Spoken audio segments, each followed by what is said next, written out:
இந்த வீடியோவில் நம்ம என்ன பார்க்க போறோம்னா கும்பராசிக்காரர்களுக்கு 2026 எத்தகைய ஒரு ஆண்டாக இருக்க போகிறதுங்கிறது சயின்டிஃபிக் வேதிக் அஸ்ட்ராலஜி முறையில் அறிவியல் சார்ந்த ஜோதிட கருத்தை நோக்கி எப்படி நம்மளுடைய போன ஜென்மத்தில் செய்த நம்ம பாவ புண்ணியங்கள் இந்த ஜென்மத்தில் சாதகமான சம்பவங்களாகவும் சாதகமற்ற சம்பவங்களாகவும் உருவெடுக்கிறது. அதுக்கு நம்ம ஆண்டு கிரகமாகிய குரு சனி ராகு கேதுகள் இருக்கக்கூடிய சஞ்சாரங்கள் கும்பராசிக்காரர்களுக்கு எப்படி ஒரு தாக்கத்தை அடுத்த வருடம் கொடுக்க போகிறது, எதை நோக்கி நம்ம வாழ்க்கை நகரப்போகிறது, எது மாதிரி ஒரு டெம்ப்ளேட்ல போகுதுங்கிறத நம்ம பரிகாரங்கள் மிகைப்படுத்தி பார்ப்பது அதெல்லாம் பண்ணாமல் உள்ளது உள்ளவாறு நாம ஒரு அறிவியல் சார்ந்த அடிப்படையில் சயின்டிஃபிக் வேதிக் அஸ்ட்ராலஜி முறையில் துல்லியமாக அந்த கும்பராசியோட பொது பலன் நம்ம பார்க்க போகிறோம். இப்போ பாருங்க, சனி 2ஆம் இடத்துல இருக்கிறார், ராசிக்குள்ள ராகு இருக்கிறார், 7ஆம் இடத்தில் கேது இருக்கிறார், குரு 5ஆம் இடத்துல கிட்டத்தட்ட ஆண்டின் முதல் 5 மாதம் இருக்கிறார். ஜூன் முதல் வாரம் தான் 2026 குரு பயிற்சி வருகிறார். கிட்டத்தட்ட டிசம்பர் முதல் வாரம் வரைக்கும் 11 மாதங்கள் வரைக்கும் ராகு கேதுகள் பயிற்சிகள் இல்லை. ஸோ ஆல்மோஸ்ட் எப்படி ஒரு அமைப்பு கொடுக்குதுன்னு பார்த்தீங்கன்னா, 2ஆம் இடத்துல சனி இருந்து இன்னுமே 7.5 நாட் சனி முடியாம பாத சனியாக இருக்கும் பொழுது பணம் ஒரு 100 ரூபா வர வேண்டிய இடத்துல 50 ரூபா தான் வரும். அந்த மீதி இருக்கிற 50 ரூபாய்க்கு போராட வேண்டிய அவசியம் கண்டிப்பாக கொடுக்கும். அதே சமயத்தில் ராசிக்குள்ளேயே ராகு இருந்து குரு பார்வையை ஒரு மாதிரி 5 மாதம் பெறுவது எப்படின்னா, சில மனக்குழப்பங்கள், கிளாரிட்டி இல்லாத சில விஷயங்கள், உத்வேகப்படுதல், அதாவது ஒரு டைம் ஒரு இம்பல்ஸாக நம்ம ஒரு டெசிஷன் எடுத்து பண்ணுற மாதிரி ஒரு அமைப்பை கொடுக்கும். அந்நிய சூழ்நிலை, அந்நியர்களை பார்க்கும் பொழுது, பழகும் பொழுது, அவங்களோட நம்ம தொடர்பு கொள்ளும் பொழுது கேர்ஃபுல்லாக இருக்க வேண்டிய அமைப்புகள் இருக்குது. நம்ம பழகக்கூடிய அன்றாட கொலீக்ஸாக இருந்தாலும் சரி, கஸ்டமர்ஸாக இருந்தாலும் சரி, அசோசியேட்ஸ், குடும்பத்தினர் யாராக இருந்தாலும் கொஞ்சம் கேர்ஃபுல்லாக நாம் டீல் பண்ணணும். அந்த நேரத்தில் பெரிய பேக்ரவுண்ட் செக் இல்லாமல் நாம் ஏதோ ஒரு பழக்கத்தில் ஏதோ ஒரு விஷயத்தை நம்ம தெரியாமல் நம்ம ஸ்ட்ராங்காக போயிட்டோம்னா அது ஒரு பாதிப்பை கொடுக்கக்கூடிய அமைப்புகள் இருக்குது. ஸோ எல்லாமே நீங்கள் யாரோட பழகுறீங்க, யாரோட சேர்றீங்க, என்ன மாதிரி விஷயங்கள் பண்ண போகிறீங்கிறதெல்லாம் நீங்கள் மீட் பண்ணக்கூடிய நபரை தெரிந்து பழகி பக்குவமாக கவனத்துடன் நீங்கள் செய்யணும். அதே சமயத்தில் 7ஆம் இடத்துல கேது இருக்கும் பொழுதும் நம்மளுடைய விஷயங்கள்லாம் கொஞ்சம் கேர்ஃபுல்லாக இருக்கக்கூடிய அமைப்புகளுக்கு திருமண விஷயங்கள் கொஞ்சம் பார்த்து பண்ணணும். இந்த நேரத்தில் திருமணம் பண்ணும் பொழுது காதல் விஷயங்கள் இதெல்லாம் கொடுக்குற மாதிரி கொடுத்து பிரச்சனை பண்ணணும்.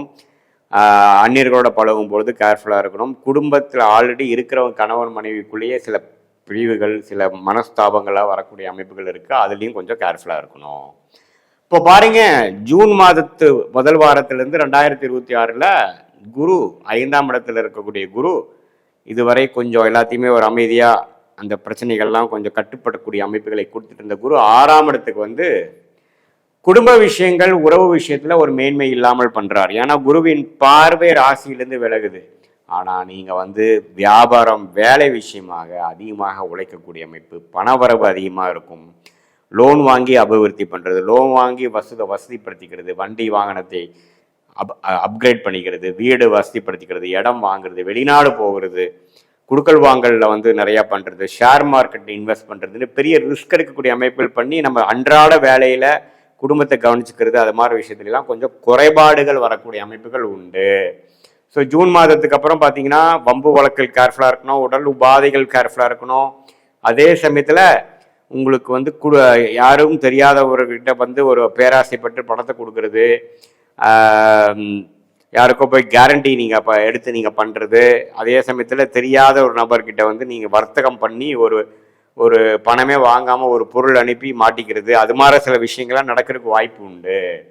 ஸோ கும்பராசிக்காரங்கள் ஓரளவுக்கு கவனமாக இருக்க வேண்டிய ஒரு ஆண்டாக 2026 இருக்குது. ராகு ராசிக்குள்ள இருக்கிறார், கேது 7ஆம் இடத்துல இருக்கிறார், குரு 6ஆம் இடத்துக்கு போகிறார். அதே சமயத்தில் சனி 2ஆம் இடத்துல இருக்கும் பொழுது எல்லா விஷயங்களும் கொஞ்சம் கேர்ஃபுல்லாக தான் இருக்கணும். என்னதான் உங்களுடைய ஜென்மசனி 2023 24 முடிந்திருந்தாலும் இன்னுமே பார்த்தீங்கன்னா ஒரு வருடத்துக்கு கொஞ்சம் கேர்ஃபுல்லாக இருக்கக்கூடிய அமைப்புகள் உண்டு. பட் இருந்தாலும் பணவரவுக்கு குறைச்சல் இருக்காது, குடுக்கல் வாங்கல் நல்லா இருக்கும், லோன் ஈஸியாக கிடைக்கும், அது மூலமாக அபிவிருத்தி பண்ணிக்கலாம். உங்களுடைய ஜென்ம ஜாதகத்தில் நல்ல ஒரு அமைப்புகள், நல்ல தசாபுக்திகள் போய் கொண்டு இருக்கும் பொழுது லோன் மூலமாகவே நம்ம வசதி ஆகிக்கிறது, கடன் மூலமாக ஜெயிக்கிறது, அபிவிருத்தி ஆகிறது, லாபம் பெறுவது, பெரிய லெவலில் போகிறது, அப்படிங்கிற மாதிரிலாம் அமைப்புகள் இருக்கு. கூட்டு தொழில் இருக்கிறவங்களுக்குலாம் நல்ல ஒரு அமைப்பு வருது.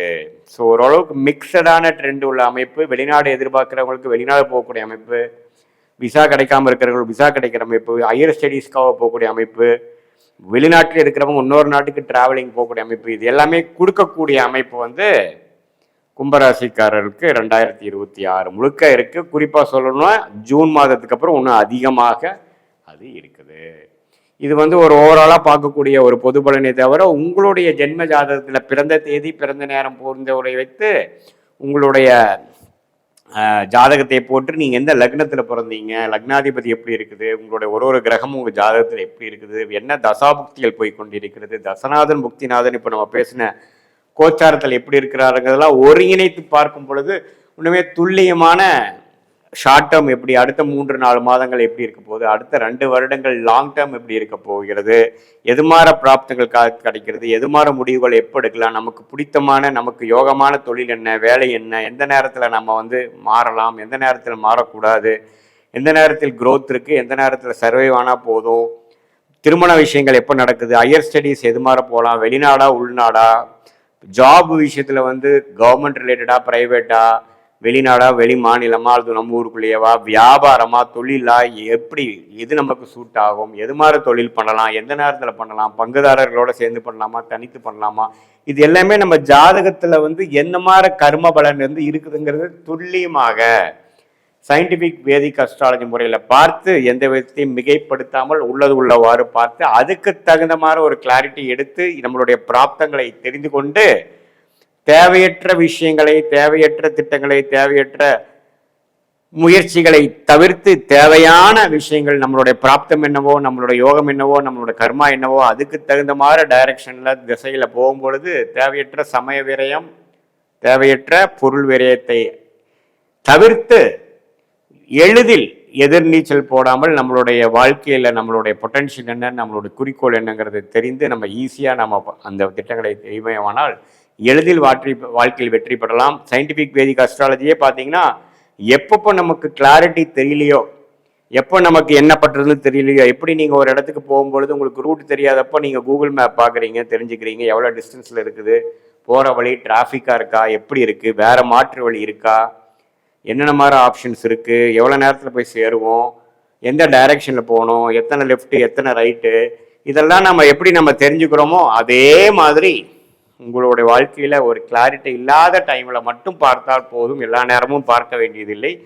சயின்டிஃபிக் வேதிக் அஸ்ட்ராலஜி முறையில் பார்க்கும் பொழுது எதையுமே மிகைப்படுத்தாமல், பயப்படுத்தாமல், இல்லாத விஷயத்தை பெருசு பண்ணாமல், பரிகாரங்கள் அது மாதிரி விஷயத்துக்கு போகாமல், என்ன நமக்கு காட்டுதோ அதுக்கு தகுந்த மாதிரி வாழ்க்கையை நம்ம நிர்ணயித்து அதுக்கு தகுந்த மாதிரி நம்ம போகும்பொழுது வாழ்க்கையில் எளிதில் வெற்றி பெற முடியும் என்று சொல்ல விரும்புகிறேன். மீண்டும் மற்றொரு காணொளியில் சந்திப்போம். நன்றி, வணக்கம்.